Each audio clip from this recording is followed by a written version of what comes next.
We're on the bottom of 61. Okay.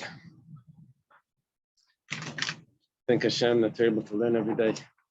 Because of the learning we should have this Mikdash immediately. Should be our first lema. Father, everyone else that needs first lema. Okay. We learned in the Mishnah that if someone takes a neder, takes a vow that he's not going to drink wine until a certain time, so it's also until that time. If it's something that has a set time, then there was a difference between if he says until it comes or until it is. If it doesn't have a set time, then it's always until it comes.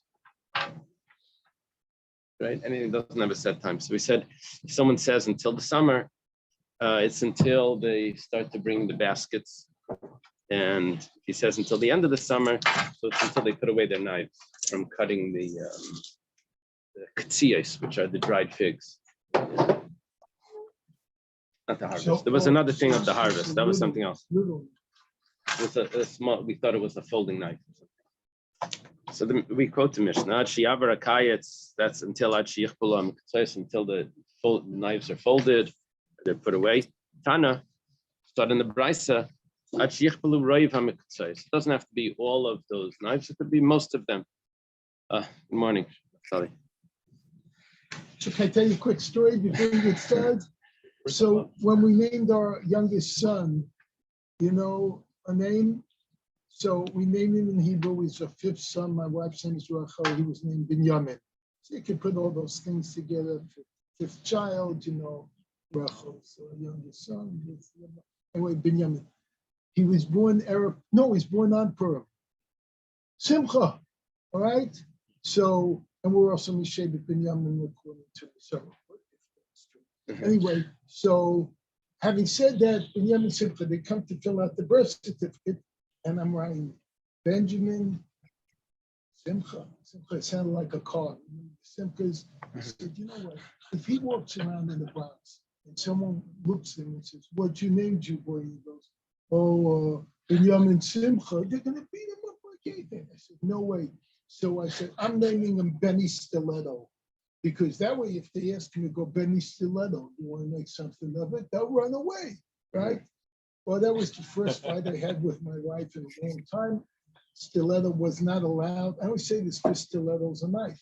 Right? So on his birth certificate, it says Benjamin S. Berlinstein. So, Benny, in case you listen to Daf Yomi today, you hear that?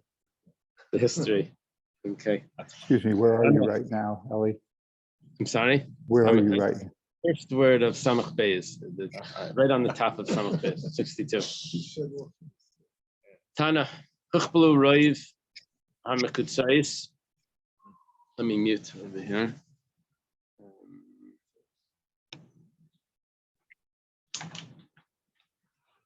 Start in the Brisa. Chuchbelu Roiv Hamekutzais. If most of those knives are put away, Mutaris Mishum Gezel, Mutaris Min Hamaisus. What we're learning now is that the dried figs that are left in the field, or maybe the figs that are left in the field, after the knives are put away, are considered like they're just abandoned. And if someone comes along and takes them, so it's like, yeah, they just left them there. No one is taking them. They like it? Yeah, but that would only be for poor people. This is hefker for everyone. Anyone, if it's abandoned. Journalist. Yeah. Probably there's just a small amount of things there, so they would leave them. They don't take every little thing in. And it's also pater from Meiser because hefker is pater from Meiser, is exempt from the tithing. Rebbe v'Rabbi Yesi bar Yehuda ikloy lahu asra. Rebbe and Rabbi Yesi bar Rabbi Yehuda. This is Rabbi Yehuda bar Rabbi Loi. And his son is Rabbi Yesi bar Rabbi Yehuda. And these children of Rabbi Akiva's students are Rebbe's friends. Rabbi Shmuel bar Rabbi Yesi bar Rabbi Yehuda, and this is his Rabbi Elazar bar Shimon. Yeah. These are the sons of Rabbi Kiva students are the friends of Rebbe. Well, they come to this place, Rebbe and Rabbi Yehuda. It's after most of the knives were put away, and everything in the field is hefker. Rebbe would eat from these dried figs, and Rabbi Yehuda wouldn't eat.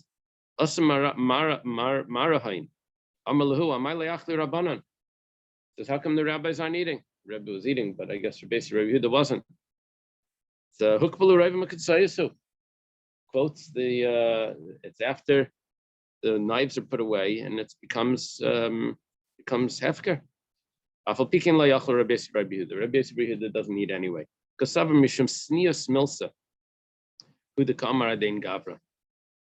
Yehuda thought that it was offering it begrudgingly, that he didn't really want to give it. He really wanted to take it, but he didn't want to look like he's stingy, so he said, take it, but he really didn't want it. So Rabbi Yehuda didn't want to take it. It was Meiraya Lev. It wasn't Ba'ayin Yafa. The embarrassment over the matter. Yeah, it was embarrassed instead of giving it like out of the generous heart. He gave it out of embarrassment that he didn't want to look like he was being stingy and taking everything. Yeah, It's really stingy. I mean, is that true? the question is, does that mean that you're not supposed to take it if the person didn't really want to give it? That's the question. I mean, Maisei gave it, so maybe you could take it anyway. You didn't want to get He into just resented the fact that guess what?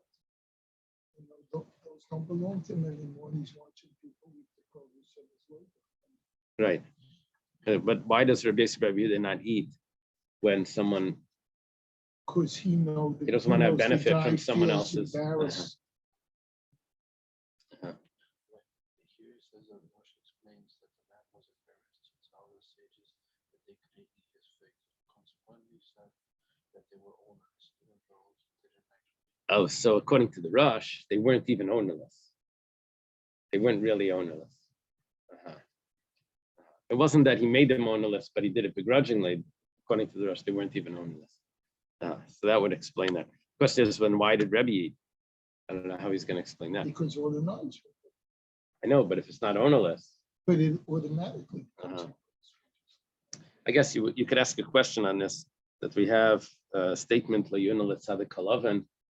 a tzaddik doesn't end up, doing a sin. And here, Rebbe, not knowing, ends up eating from things that weren't really. You hear the question? It's an interesting question. Maybe you can say tzaddik kalavan was talking about tray for food. I think that's where it's quoted. So it's not when he didn't know who it belonged to. It was more when the food itself intrinsically wasn't kosher, that he wouldn't end up eating. Anyway, Rav Chama Barab Chanina. This is a second generation Amira in Eretz Yisrael. Rav Chanina Bar Chama is the first generation. Chama Bar Chanina is the son. Iklalu Asri comes to this place. At the time when the knives were put away, and so which means that whatever's left there is ownerless. Yoav l'shame, Habika Achel, he was eating. Yoav l'shame lo yachel. He gave to his shamish. His shamish doesn't eat.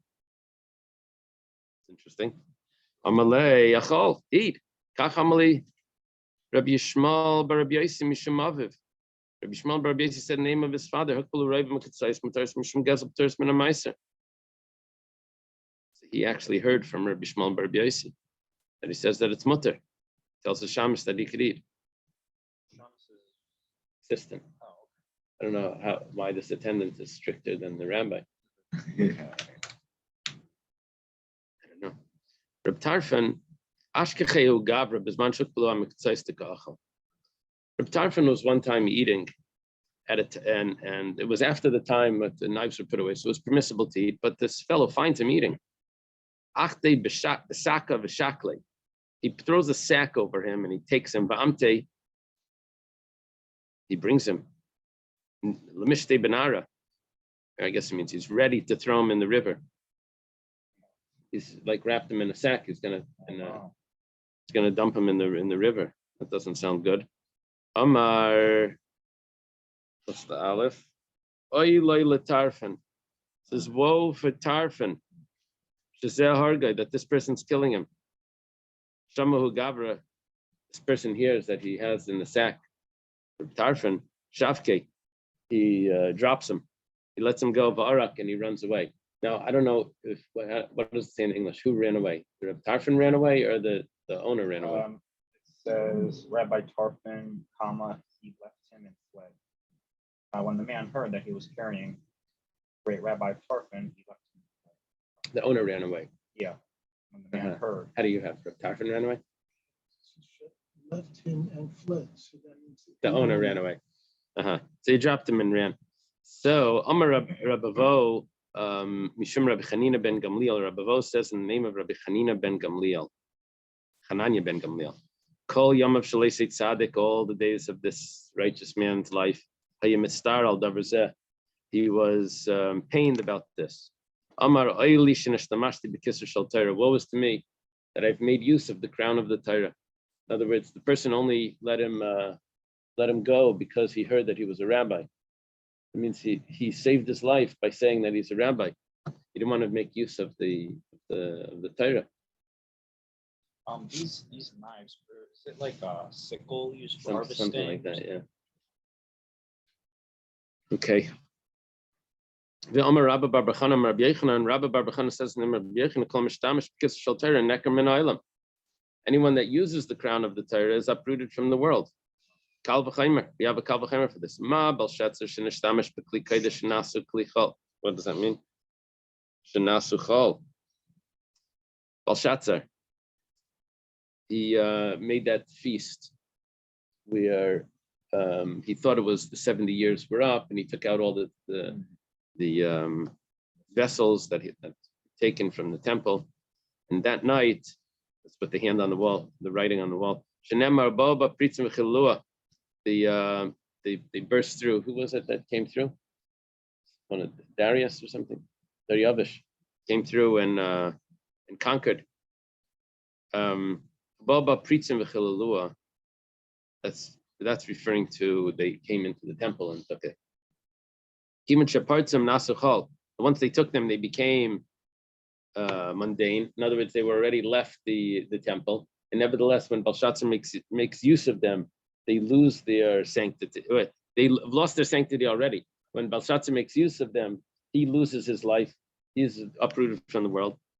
Nekar min ha'olam, the ksiv ba balayla katul Belshazzar. That night, Belshazzar was killed. So if that's the case, Mishtamish b'kisr shel Torah shuchai v'kayim lo'olam alachas kama v'kama. Someone that makes use of the crown of the Torah, we're calling this like we're comparing it to the vessel of the temple. The crown of the Torah is being compared to the vessels of the temple. The crown of the Torah is not actually a crown that goes on a head. A crown means that the honor of the Torah. Okay, so the Gemara says that the sort of Tarfon felt bad his whole life, that he saved his life by saying that he's Reb Tarfon. Reb Tarfon, kiven the kiyachal the k'vorayv m'tzayis havi amayitzari ugavra. If he was eating at the right time, why did the person do that? It should have been hefker. Why did he throw him into a sack? Wasn't in the Bronx. Mishum dehahu havi ganvile in bikulashata. This fellow was very upset. The entire year, people were coming and stealing his grapes. Even Ashkeche Reb Tarfon Savar Haino de Ganvan. He sees Reb Tarfon in there eating. He says, "This must be the thief." Someone kept coming in the whole year. If that's the case, so why did he feel bad? Reb Tarfon was very wealthy. Tarfon could have paid him off. And he didn't have to say that I'm Reb Tarfon, save me because I'm Reb Tarfon. He could have said, I'll pay for what I took. Now, the Ran over here speaks out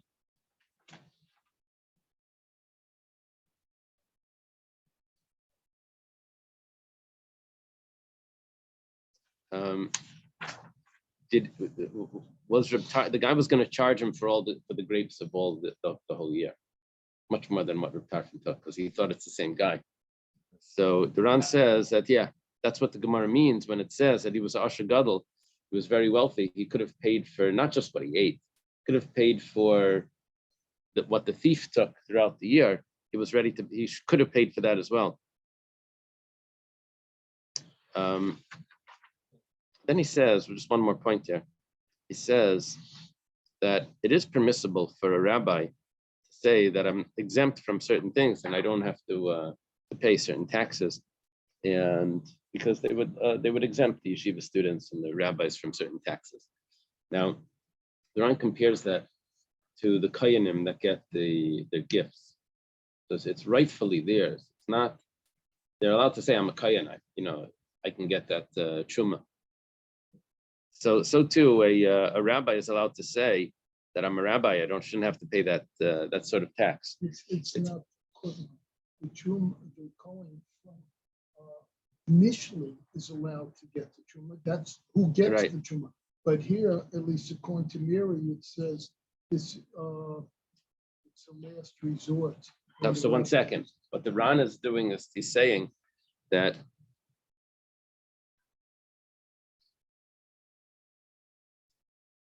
is that he's making a distinction between what Reb Tarfon did and what someone would do when he wants to say that he's exempt from a tax. What Reb Tarfon did was the person was suspected him of stealing, and he could have gotten out of it by just paying for whatever it was that was taken, and he didn't have to say. You see, it wasn't that rabbis are allowed to steal and they don't have to pay for what they steal. He was exempting himself from what the guy wanted to do to him by saying he's a rabbi. Now that's not an actual an outcome of being right. Just he had, a rabbi, I don't want to mess. But what's actually an outcome of this is who I am, that would be acceptable. There's a special, if there's a tax that's imposed on the community and the yeshiva guys don't have to pay the tax or something. So he's allowed to say, I'm in the yeshiva guy. But here he was getting in trouble for it. The guy thought he was stealing. And he's saying, I'm a yeshiva guy, I'm a rabbi, leave me alone. So that was not exactly the way to get out of that. But because of the honor of the Torah, he let him go. So that's what Reb Tarfon was. He was about to kill him. Was about to kill him. So maybe Rabbi Tarfon went to the extreme. Look, I'm gonna have to. This is no time to Right. bargain over it. Right. Maybe that's what Reb Tarfon was. He was desperate to throw Right. him in the river. Right. That's what Reb Tarfon was distressed about, is that he should have been level-headed even at that moment to be able to realize that if he just offers the guy money, he would also let him go. You didn't have to use extreme measures to. Maybe. Tanya, starting in the Brisa.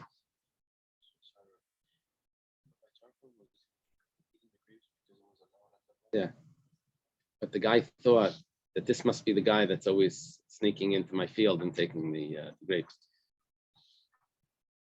I didn't realize we're dealing with grapes here. It did mention grapes. I thought it was mekutzais are usually the figs. But we did have Reb Shimon ben Gamliel. Yeah. Okay. Did say that he was stealing grapes. Someone was stealing grapes the whole year. Oh, so maybe that was the guy's mistake. Someone was stealing grapes the whole year. Rabbi Tarfon Was taking story figs. with figs. So Right. he just made an assumption, wrong assumption. Right. Oh, this must be the same guy. Right. We caught the thief. But he was It's the easy, it's a lazy detective. So it must be the same guy. Case closed. Is it okay to kill a thief? Is it okay to kill a thief? No. You So only you- catch it. according to Kelly. Right, but in this case, he's throwing it in the river. It's not That's a problem. You're right. going to the mikveh. You're right.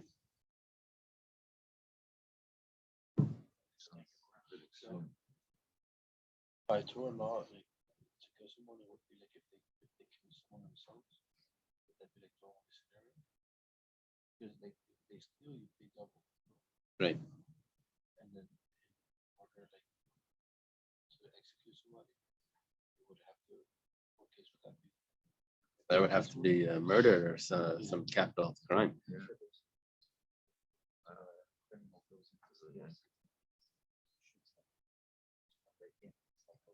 Oh, when someone breaks into the house, Castle when so, Rock. right, when someone breaks into the house, you're allowed to kill them because You if don't you know would what their stop them, you don't intention know are. what they're going to do to you, unless Oh. it's a father breaking into a son's house. Right, then, but All otherwise, time that picks up a milk. He might not use it. my grandmother used to have this joke about this Indian that was going out to get a buffalo for a wedding. They were going to make a wedding. They're going to use the skin for the teepee and the thing. But it was the joke was in Yiddish. Anyway, each time the buffalo wasn't good, it was too thin, and the skin wasn't good. It was something. And at the end, he comes back and it's like, "What was wrong?" He says, "I brought the milk at tomahawk."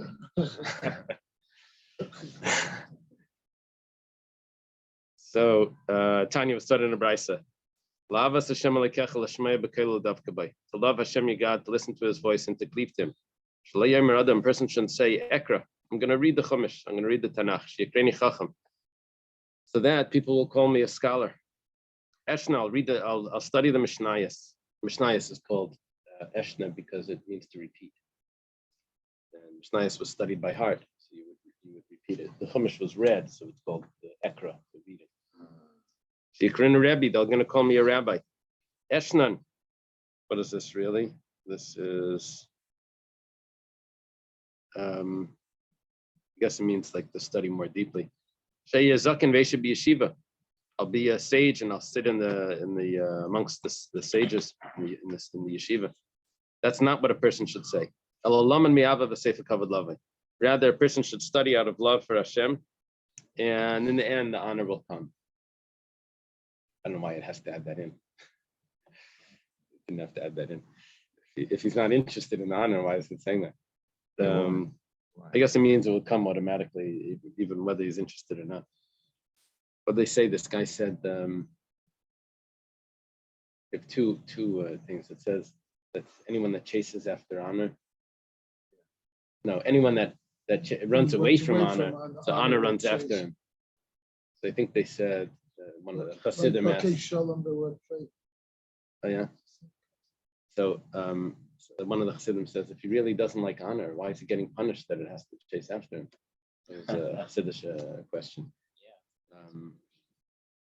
But then someone said that he was always running away from honor, but he doesn't see that it's following him. So they said, yeah, because he keeps looking back to see if it's coming. So Notice that have or have not, don't have enough honor, then obviously. it's because, right. Shenemar, as it says, Kashrim al etzbecha, Kasvim al luach libecha. You should tie it on your fingers, write it on the tablet of your heart.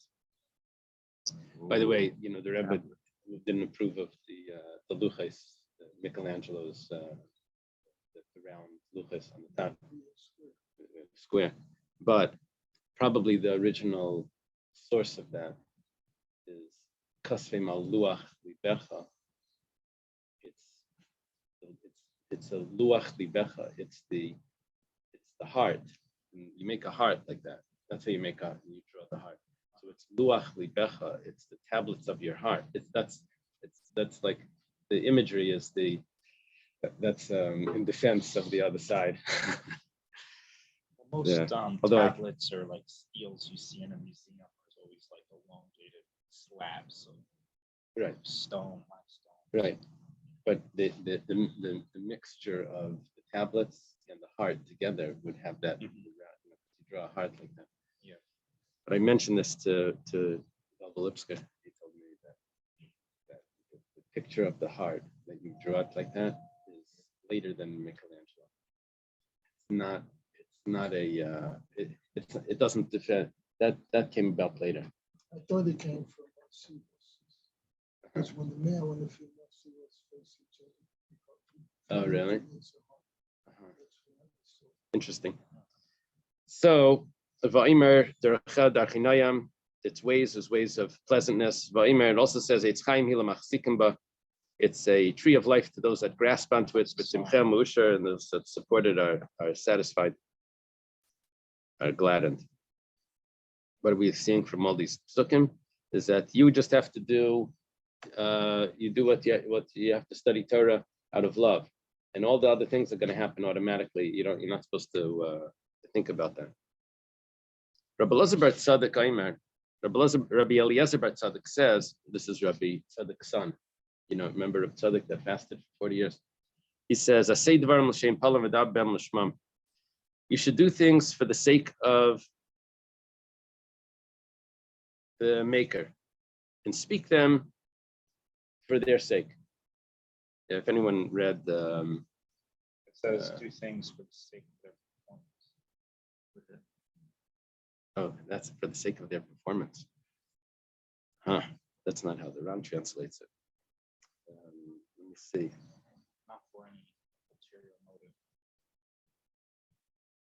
That's a great shot. The Ram doesn't say that. That's beautiful. The way the Ran and the Rosh are learning L'Shem Pa'alam. Who's the Pa'alam? Pa'alam is Hashem, that Hashem made everything for the sake of their maker. The one which is Hashem. Do things for the sake of Hashem. And then V'daber b'em l'shma, and then speak the words of Torah l'shma for their sake. Now, Some commentaries explain this means for the sake of one who commanded their performance, which is right. that's what Ron says.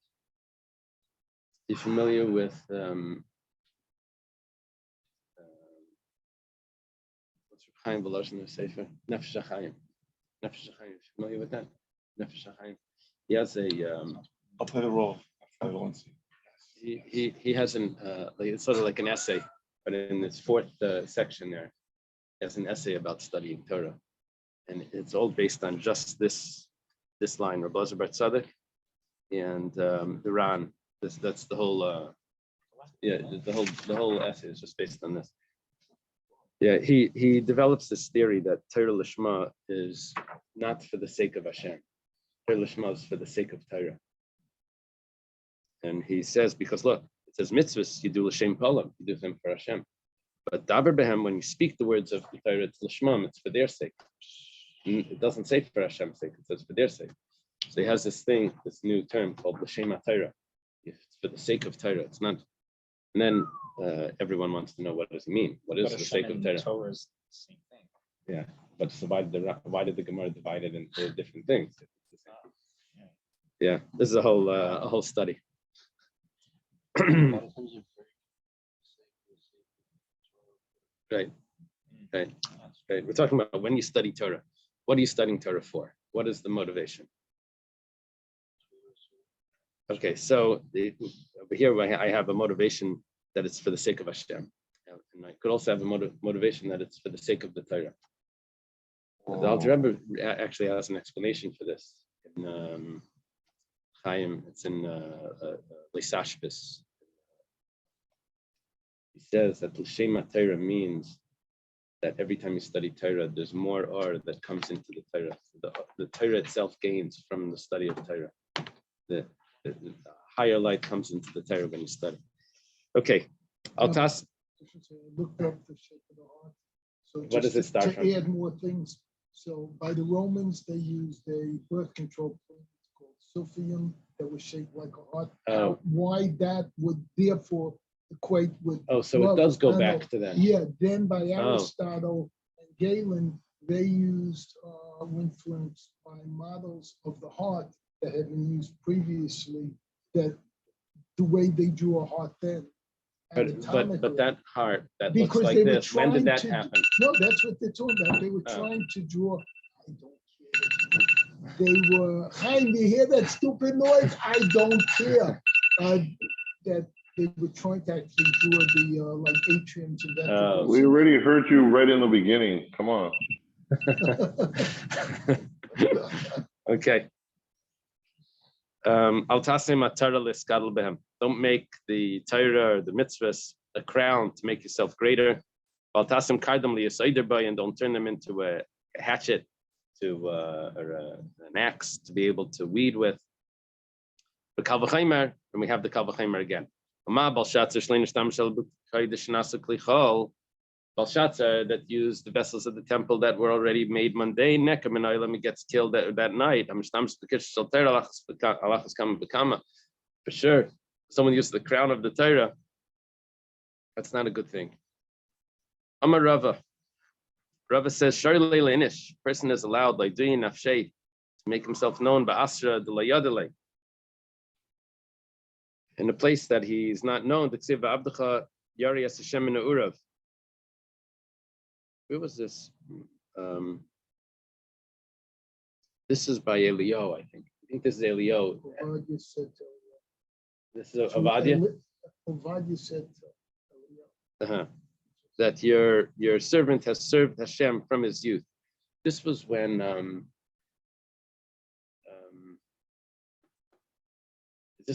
Elio meets Avadia. Yeah, and it says Ovadia thought Elio might not know him. Oh. Okay. So he's allowed to say that he's a God-fearing person. Elakasha de Reb Tarfon. So why did we say that Reb Tarfon was in trouble for this? We answer again, the he should have been able to appease this fellow with money instead of just saving himself with the honor of the Torah. Rava posed the contradiction. One pasuk says, your servant has feared Hashem from his youth. That's by Avadia. You have another pasuk. It says, "Let others praise you, not your own mouth." Okay. He answered the contradiction. It depends if people know you. Sometimes you have to say. Otherwise not. Remember this. Rabbi Dessler has this great word about that. It says in Torah, it says that. Let us make man, and it says that in the account of creation, that Hashem says, "Let us make man." Let us make man. So he said, "What's the whole purpose of the account of creation? It's to teach us that there's one Hashem, that Hashem created the world. Why, right there, does it confuse you with a possibility that maybe there's another God? Let us make man." So there's answers to it. He says just to teach humility, but that's the wrong place to teach it, because the whole point of that was to teach you faith in Hashem. And then right over, so he said a story. He said he would collect for Gateshead, the head of the Gateshead yeshiva, so he would collect. So he would never say that he's the head of the yeshiva. He would say he's collecting. And they would always walk him up to the front. Because he looked like a distinguished person, they would let him sit. One time they actually believed him. And they told him, okay, so wait in the back with all the beggars. He felt terrible. When he realized that the real humility, what he was doing was he knew they weren't going to believe him. And they were going to bring him up. When they did believe him, he was like, he felt bad. So he said, the real humility is when it actually hurts. That's what Hashem is teaching us. He teaches us humility right in the place where it hurts. That's his way. Anyway. That's what he said. Let us create man in our image. Yeah. And that's Hashem To the angels, right? Right. So Amar Rava says, he's allowed to say that I'm a yeshiva student. Tigri Beresha. I think that means that he should. I'm not sure if Tigra is the tax or Tigra is merchandise. What is it? Resolve my dispute. A dispute. Tigra could also be dispute. Yeah, resolve my dispute first. If he's going to court, he could say, I shouldn't be postponed. I should be able to do this right away. The dispute. The Ksiv, Bnei David, Kayanim Hayu. They were the sons of David. What does it mean that they were Kayanim? They were in Kayanim. It says, "Ma kayin neitel b'reish, af talmid chacham neitel b'reish." Just like a kayin goes first, also chacham goes first. What does it mean that Bnei David? What is that pasuk referring to? Bnei David kayinim hayim. They were like kayinim. That's what it means. That they should go first. So the kayin minalan. How do we know that a kayin goes first? You should sanctify him because he brings the food to God. The Tana de Rabbi Shmuel, taught in the yeshiva of Rabbi Shmuel, he goes first for everything of holiness. What does that mean? We're on top of Samach Beis, Samach Beis. He reads from the Torah first. That's where we know the Kohen gets the Aliyah first. He leads the Birkas Hamazon, the benching. Little money Yafarishan, and he also takes the first portion if there's something that's being divided. The Kohen gets first. Amma Rava says, "Surely let's have Merabanan Lameimar Yehivni Akarga." He's allowed to say that I shouldn't have to pay the tax. The ksiv.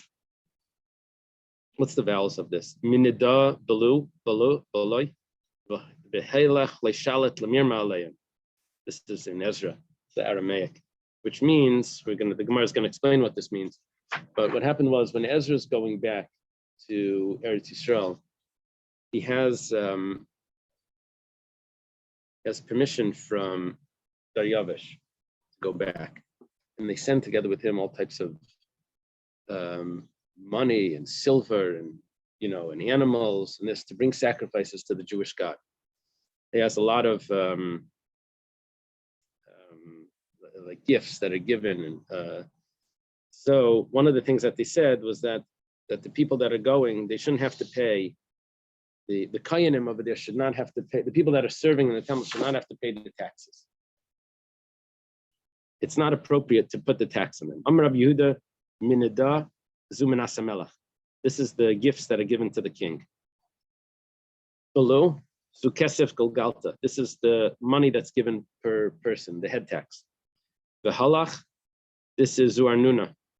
This is the meals that are given to a king if the king travels, or it could also be that there's a certain ownership. It means a partner, that the king is considered a partner in all of the property that everyone had, that they were exempt from this because they were serving in the temple.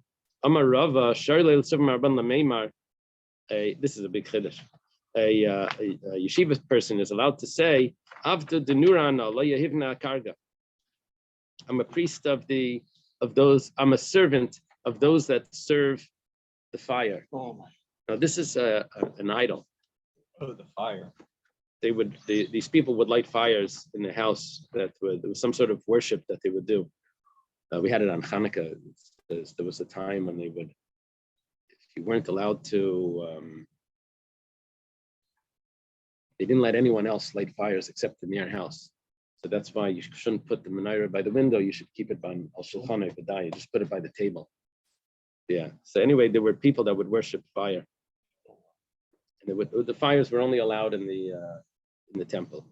So he wants to save himself from the tax, which he should be exempt anyway.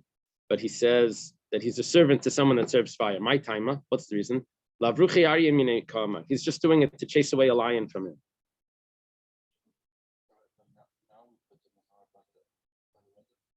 Different customs. Most people put it by the window. In Chabad, they still do it at the table, or not at the table, at the low table by the doorway. Ravashi, Havalehu Abba, he has this forest. Abba is a forest. Zavne lebei nura. He sold it to the people that worship the fire. Are these the Zoroastrians? Who are these people? Does he have a name in there for them? The art school's not going to have, but the Steinsaltz would have. The Persian religion. Does he have a name for it? No.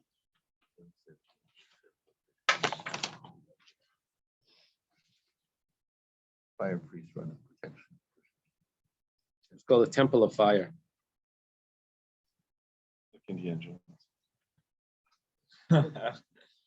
The fire priests were under protection of the Persian king and were exempt from taxes. So they have over here a stone, Zoroastrian stone of fire worship. It must be the whole everything there was Zoroastrian. Okay. Until after the time of the Gemara. Amalei Ravina Ravashi. What are you doing? You're giving them paras. You're causing them to sin. No, it's not a problem. Usually, wood is used for burning for fuel.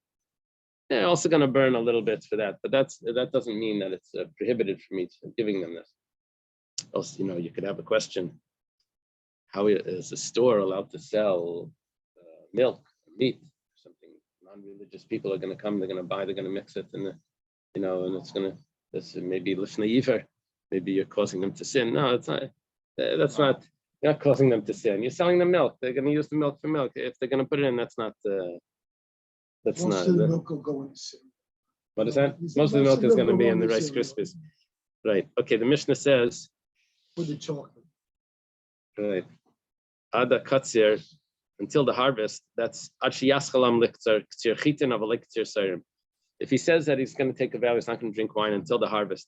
He means until the wheat harvest. He doesn't mean the barley harvest, because that's what people would be referring to. And akolafi makim nidri. Now the harvest itself depends on where they live. Imhaya bahar. If he lived on the mountain, so that would ripen earlier because it was exposed more to the sun. It would ripen quicker. Imhaya bibika. Then if it was in the valley, then it would be in the valley. It would be a later harvest. Ada geshamim. Let's say he says he's not gonna drink wine until the rain. Ad shiyu geshamim. That's until, or he says until there is rain. Ad sheter b'yashnia. That's until the second rain. It doesn't mean the first rain. There's 3 rains. First rain, the second rain, the third rain. So what this means is that the first rain is not really what he meant. The last rain is not really what he meant. He meant the middle rain. That's the main time. It doesn't have to be actual rain. It has to be the time of the rain. Let's say he says until the rain stops. So now that's Nisan Kulay Divrei Meir. That's until the month of Nisan has passed. That's the words of Rav Meir. Rabbi Yehuda says that's only until after Pesach. Okay. Tanya was taught in a brisa. Hanoider ad hakayetz begolel yerd lamakim. If someone took a vow that he's not going to have wine until the summer, and he was in the Galil, but then he goes down to the valleys.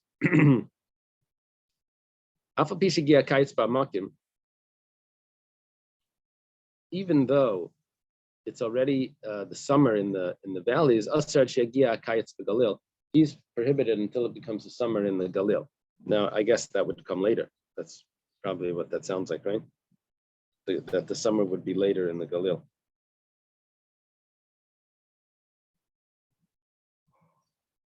Okay, let's leave it over here.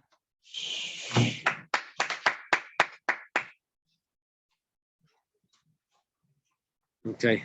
Thank you. Have a good day. Everything's okay?